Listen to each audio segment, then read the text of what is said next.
तो हेलो दोस्तों, मेरा नाम है सुख और आपका स्वागत है मेरे नए यूट्यूब चैनल टोटल स्टोरी में।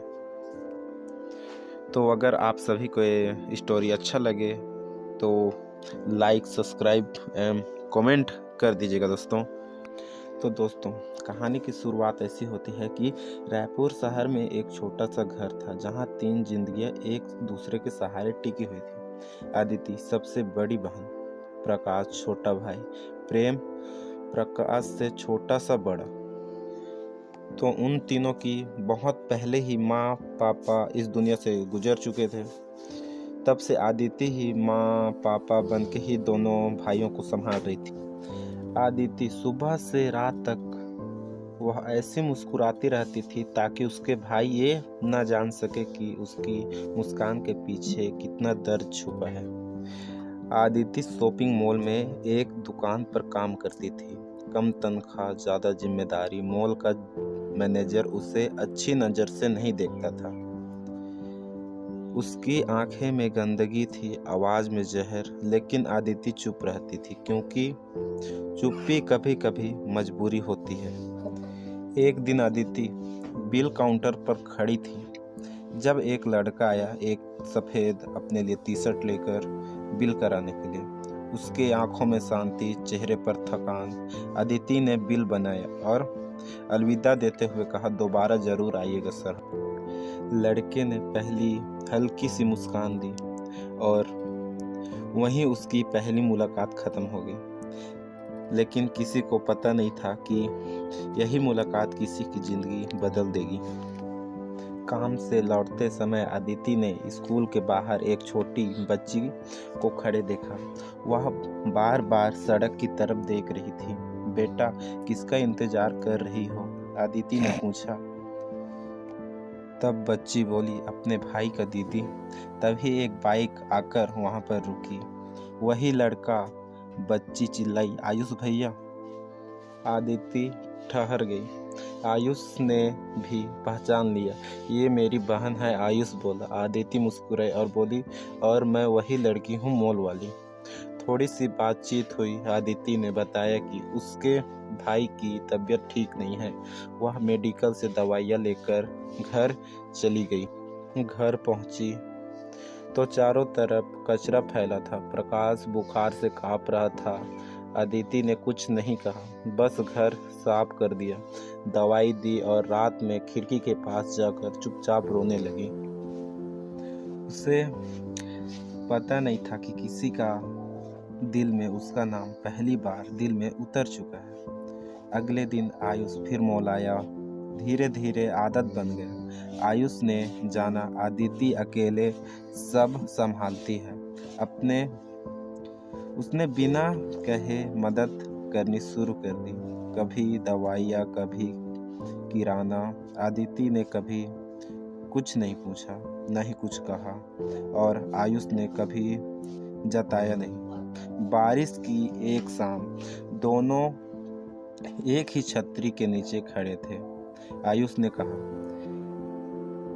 फिर आदिति बोली, मजबूरी इंसान को मजबूत बना देती है। वो प्यार था जो शब्दों से नहीं, खामोशी से बढ़ रहा था। लेकिन कहानी यही आसान नहीं थी। मैनेजर ने एक दिन आदिति को अकेले में रोका।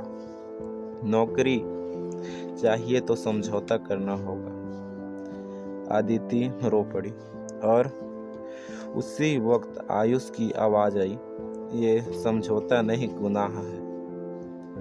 मैनेजर पीछे हट गया, लेकिन बदला चुपचाप लेने लगा। कुछ दिनों बाद प्रकाश की हालत बिगड़ गई। अस्पताल का खर्चा बहुत था। आयुष साथ खड़ा रहा।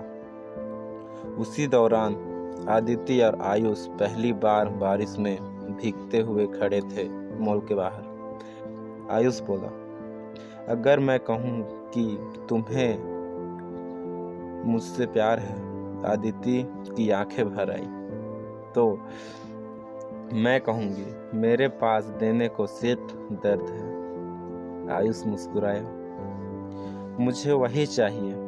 लेकिन आयुष ने कहा, सच छुपा रहा था। वह खुद एक गंभीर बीमारी से जूझ रहा था। डॉक्टर ने कह दिया था कम वक्त है। आयुष को एक बहुत ही जानलेवा बीमारी था। डॉक्टर ने बहुत ही कम वक्त बताकर उसे न्यू जगह एक्सप्लोर करने के लिए बोला था। वह नहीं चाहता था कि अदिति को एक और नए बोझ उठाए। एक दिन मैनेजर ने अदिति को नौकरी से निकाल ही दिया बिना बताए। उसी रात आयुष शहर छोड़ कर चला गया, बिना अलविदा कहे, बिना मिले, बिना कहे। अदिति रोज उसी मॉल के बाहर खड़ी रहती थी, बारिश में भीगती रहती थी, धूप में बैठी रहती थी। उसे लगता था आयुष वापस जरूर आएगा। महीनों बीत गए। चिट्ठी आई एक ठो। चिट्ठी में लिखा हुआ था, अदिति, कुछ प्यार साथ रहकर पूरे नहीं होते। मैं तुम्हें टूटते हुए नहीं देख सकता था। तुम मेरी सबसे खूबसूरत सच्चाई हो, आयुष। चिट्ठी पढ़कर अदिति ने देर तक बैठी रही। ना आंसू गिरे, ना आवाज निकली। आज भी वह काम करती है, भाइयों को संभालती है, और जब बारिश होती है तो वह छतरी नहीं खोलती, क्योंकि कुछ प्यार